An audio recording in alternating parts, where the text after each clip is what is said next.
आकाश की तरफ देखोगे,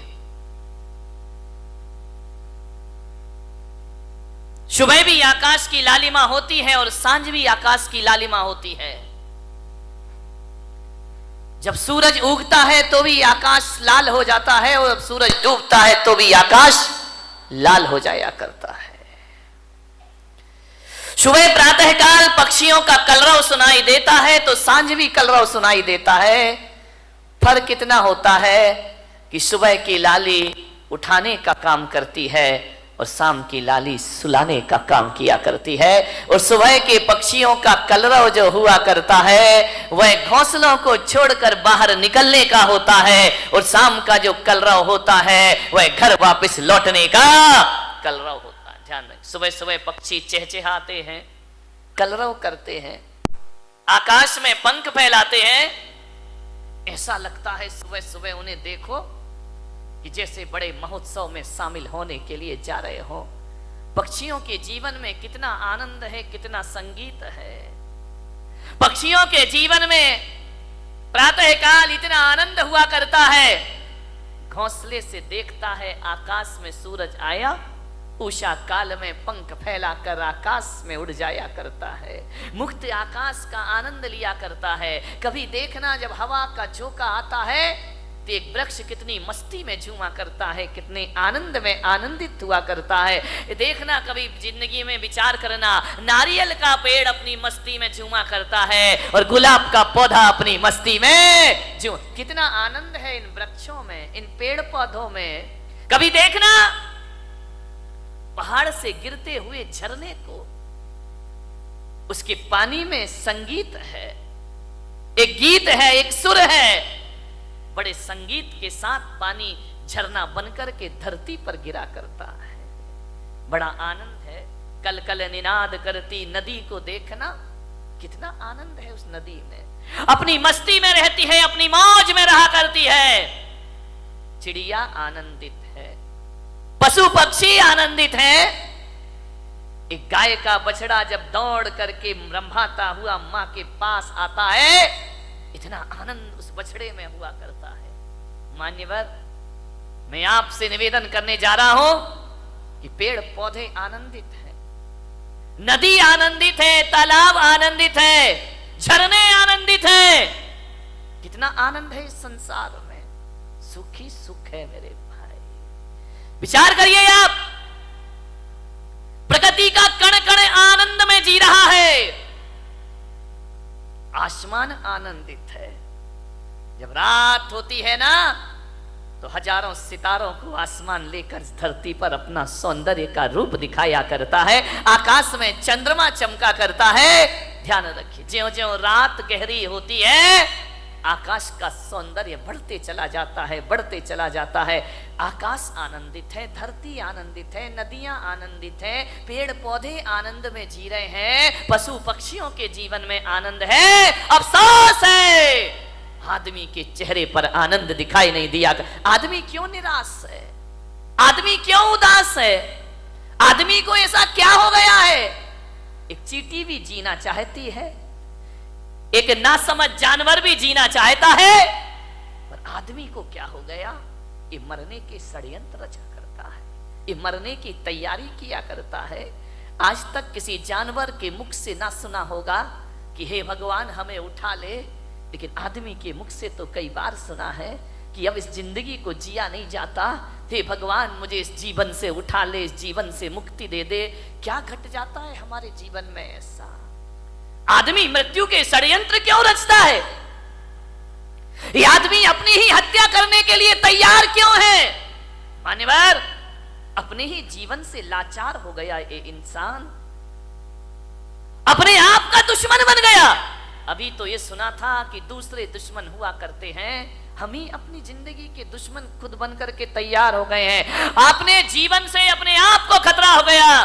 कभी आपने सुना किसी भैंस ने आत्महत्या की हो? सुना? कभी विचार किया है? कभी आपको अखबार में पढ़ने को मिला है कि आज एक भैंस ने गुस्से में आके आत्महत्या कर ली है? कोई जानवर आत्महत्या नहीं करता है। किसी भी जानवर को समय से पहले मौत को बुलाते हुए आपने ना देखा होगा। कोई देवता समय से पहले मरने का नहीं सोचा करते हैं। नार की सोच भी ले तो मर नहीं सकते हैं। आदमी को क्या हो जाता है कि क्यों जीवन से हार गया। थोड़ी सी प्रतिकूलताएं आई और आदमी जिंदगी से हार जाता है। नहीं मेरे समस्याएं किसके जीवन में नहीं होती हैं। राम के जीवन में समस्या थी, महावीर के जीवन में समस्या थी, कृष्ण के जीवन में समस्याएं थी, जीसस के जीवन में समस्याएं थी, आचार्य शांति सागर के जीवन में समस्याएं थी, आचार्य कुंद कुंद के जीवन में समस्याएं थी। समस्याएं किसके जीवन में नहीं होती हैं? ऐसा कोई है?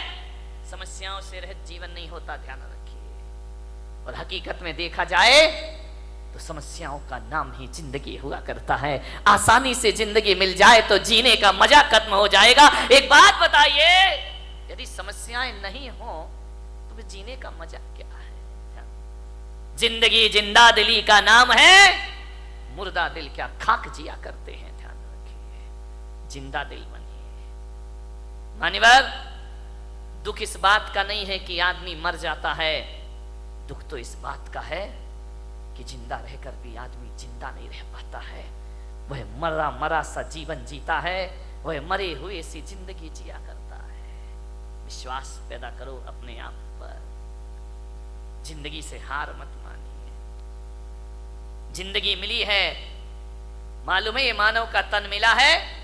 शास्त्रों में कहा है, ग्रंथों में कहा है, 84 लाख शरीर छोड़े हैं तब जाकर ये मानव का शरीर तुमको प्राप्त हुआ है। 84 लाख योनियों में हमारा जन्म हुआ है। कितने जन्म हम नाली के कीड़े बने होंगे, कितने जन्म पक्षी बने होंगे, कितने जन्म हम कीचड़ में कीड़ों की तरह रहेंगे होंगे। हर जन्म में हमने प्रार्थना की होगी ईश्वर से कि हे ईश्वर, एक बार मुझे मनुष्य का चोला प्रदान कर दे, हे ईश्वर एक बार मुझे मनुष्य का तन प्रदान कर दे। इसलिए आत्महत्या करने के लिए नहीं, जिंदगी की अंतिम सांस को पूरी ईमानदारी से जीने का प्रयास करिए। अंतिम सांस भी पूरी जिंदा दिली के साथ जिएंगे। क्यों हार जाता है आदमी? जैसा विचार करिए, सोचना। ऐसे ही नहीं मिल गया मनुष्य का जीवन, बहुत मेहनत की है इसके लिए। मनुष्य का जीवन मिला, ऊंचा कुल मिला, अच्छी खानदान मिली, दिमाग मिला, बुद्धि मिला, शरीर मिला, फिर भी इस जिंदगी से हाथ धोते हो आप। अब तो घबरा के कहते हैं कि मर जाएंगे, अब तो घबरा के कहते हैं कि मर जाएंगे। और मरकर भी घबरा गए तो फिर बताओ अब किधर जाएंगे? दूसरा हमारे पास कोई रास्ता है नहीं। जिंदगी मिली है, अच्छे से जियो, तरीके से जियो, सलीके से जियो। बहुत कम जीवन मिला है, इसे उदासियों में मत गुजारिए। जिंदगी भीख में नहीं मिलती, जिंदगी बढ़ के छीनी जाती है। जिंदगी भीख में नहीं मिलती, जिंदगी बढ़ के छीनी जाती है। अपना हक संग दिल जमाने से छीन पाओ तो कोई बात बने। सर झुकाने से कुछ नहीं होगा, सर उठाओ तो कोई बात बने। पोंछ कर अश्क अपनी आँखों के, मुस्कुराओ तो कोई बात बने। मुस्कुराओ तो कोई बात बने। उदास मत जियो, जिंदगी को पूरे आनंद के साथ जीने का प्रयास करो।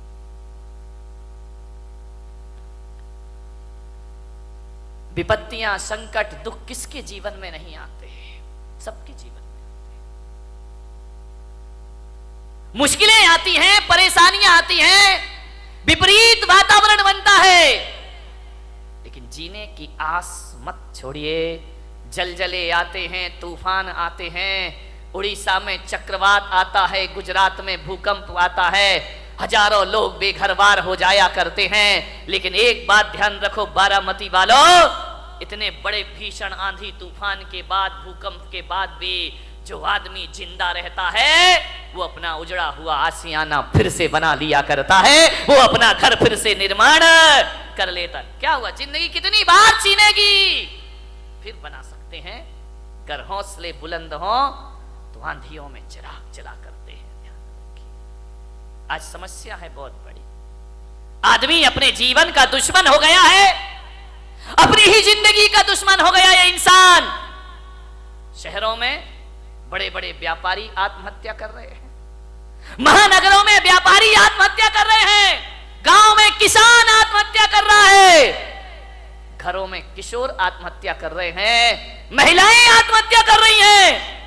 थोड़ा सा निराशा हुई, थोड़ा सा मन का नहीं हुआ, थोड़ा सा प्रतिकूल वातावरण हुआ और आदमी मरने को तैयार है। और एक बात बताओ, बारामती के लोगों से मेरा निवेदन है, इस पंडाल में ऐसा कोई व्यक्ति बैठा है जिसने आज तक आत्महत्या का विचार ना किया हो?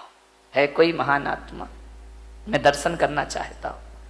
एक बार भी पूरी जिंदगी में मरने का विचार नहीं। महिलाओं तुम्हारी तो जय हो पंचम काल की, ये तो इतनी बार मरती हैं लेकिन एक बार भी नहीं मरती है। विचार करिए, सोचना है आपको। बात बात पर आदमी मरने का सोच लेता है।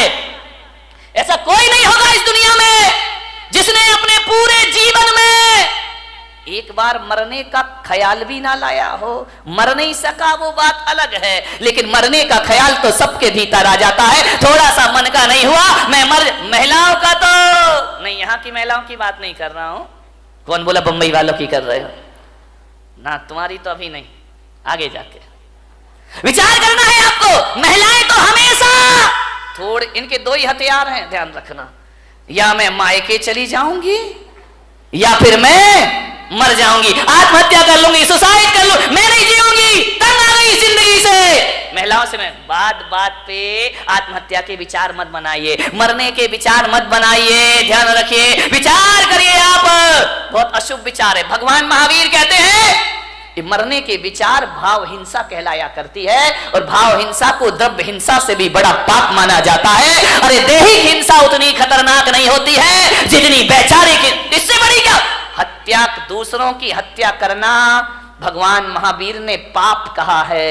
एक इंद्रिय जीव को भी मारना भगवान महावीर ने पाप कहा है। अरे एक बात याद रखना, मेरे महावीर कहा करते हैं, अरे दूसरों की हत्या करना पाप है, लेकिन अपने आप की हत्या करना महापाप हुआ करता है। इससे बड़ा दूसरा कोई पाप, दूसरों की हत्या करना तो पाप ही है, अपनी करना महापाप हुआ करता है। इसलिए भगवान महावीर ने एक प्यारा सा सूत्र दिया है। भगवान महावीर ने 4 शब्द इस इंसान को दिए हैं। अरे वो 4 शब्द नहीं, 4 वेद हुआ करते हैं, वो 4 आर्य सत्य हुआ करते हैं, वो महावीर के 4 शब्द। ध्यान रखना, इनसे बड़ा ना कोई आगम होता है, ना शास्त्र होता है, ना पुराण होता है। महावीर ने इस दुनिया को केवल 4 शब्द दिए हैं। महावीर ने इतना ही कहा है, इस मानव जीवन को सफल करना है तो 4 सत्य में जियो। वो 4 सत्य है, वो 4 वेद है, वो चारों धाम की यात्रा है। वो 4 शब्द इस धरती को दिए, जियो और जीने दो। इससे बड़ा कोई धर्म ग्रंथ नहीं हुआ करता है, इससे बड़ा कोई शास्त्र नहीं हुआ करता है, इससे बड़ा कोई आगम नहीं हुआ करता है। न वेद है, न पुराण है, न कुरान है। 4 शब्द में उन्होंने अपनी पूरी देशना को समाहित कर दिया। 4 शब्द में पूरे दर्शन को रख दिया भगवान महावीर ने। ऐसे दार्शनिक हुए, उन्हें ज्यादा बोलने की जरूरत नहीं पड़ी। भगवान महावीर से पूछा गया कि आप बताइए एक सेंटेंस में धर्म का सार क्या है, तो महावीर ने कहा जियो और जीने दो। ध्यान रखिए, सारी दुनिया समा गई इसमें, सारे ग्रंथ समा गए इसमें। ध्यान रखना, 11 अंग 14 पूर्व का सार समाया है। ये इतना साधारण अक्षर नहीं है, इतने साधारण शब्द नहीं है कि बैनरों पर लिखवा दिए जाए वो हमारी इतिश्री हो जाए। ध्यान रखिए, जियो और जीने दो। भगवान महावीर ने सबसे पहले कहा है जियो, ध्यान रखना, उसके बाद जीने दो। मैंने कहा ऐसा क्यों कहा है? स्वार्थी क्यों बना दिया कि पहले खुद जियो फिर दूसरों को जीने दो? तो महावीर ने कहा ये स्वार्थ नहीं, ये परमार्थ हुआ करता है। अरे जो आदमी खुद जीना नहीं जानता है वो दूसरों को जीवन दान कहां से दे सकता है? पहले खुद जियो, कैसे जीना है? जब खुद ही नहीं जियोगे तो जीने दो कहां से आ जाएगा जीवन में? ध्यान रखिए, बहुत बड़ा शब्द है ये भगवान महावीर का। धर्मनिरपेक्ष है, सार्वजनिक है, यूनिवर्सल है। हिंदू हो, मुसलमान हो, सिख हो, ईसाई हो। कल एक सांसद महोदय मेरे पास आए, उन्होंने कहा महाराज भगवान महावीर पर कोई ऐसी पुस्तक है जो सरल शब्दों में लिखी गई हो? मैंने कहा पुस्तकें तो बहुत हैं, समझने वाला चाहिए। बोले नहीं, बिल्कुल सरल, बिल्कुल सरल। तो मैंने कहा महावीर को पढ़ने के लिए पोथियों की पढ़ने की जरूरत नहीं हुआ करती है, महावीर को समझने के लिए ग्रंथों की जरूरत नहीं हुआ करती है। मैंने कहा मेरे महावीर का स्वरूप देख लीजिए, इससे बड़ा कोई शास्त्र नहीं हुआ करता है, इससे बड़ा कोई उपदेश नहीं हुआ करता है। और महावीर का यदि सबसे बड़ा कोई ग्रंथ है तो जियो और जीने, इससे बड़ा कोई ग्रंथ नहीं है। ध्यान रखना, चाइना हथियारों का आविष्कार कर रहा है, पाकिस्तान अणु बम की धमकी दे रहा है, अमेरिका दादागिरी दिखा रहा है, भारत में भी हथियारों की होड़ लगी है। मालूम है किस लिए? कि अमन चैन की स्थापना हो। लेकिन इन्हें कौन समझाए? मैं पुलक सागर कहता हूं कि विश्व में अमन चैन जब भी आएगा, आज नहीं तो कल, कल नहीं तो परसों, सारी दुनिया को महावीर के झंडे के नीचे आना ही पड़ेगा, महावीर के सिद्धांतों को अपनाना ही पड़ेगा, महावीर के उपदेशों को स्वीकार करना पड़ेगा।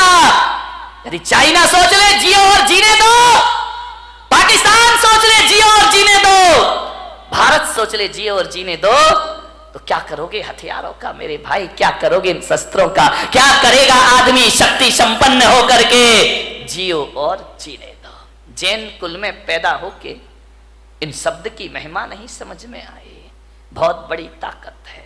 जब घर में झगड़े हो, विवाद हो, लड़ाई हो, एक ही सूत्र अपनाना, जियो और, वहां हमारी समस्या महत्वपूर्ण हो जाती है, सूत्र महत्वपूर्ण नहीं होता है। सूत्र को महत्वपूर्ण कर लो, रातों रात घर के झगड़े समाप्त हो जाएंगे मेरे भाई। समाज में विवाद हो जाए, भाई भाई में विवाद हो जाए, परिवार में झगड़े हो जाएं, कोई कितनी भी बड़ी गलती कर दे, कितना भी बड़ा अपराध कर दे, आदमी एक सूत्र जुबान पर ले आए, जियो और जीने। क्या अपराधियों को जीने का हक नहीं है इस धरती पर? उन्हें भी जीने का हक है मेरे भाई, पापियों को भी जीने का हक है। महावीर जैसी दृष्टि, महावीर जैसा सोच।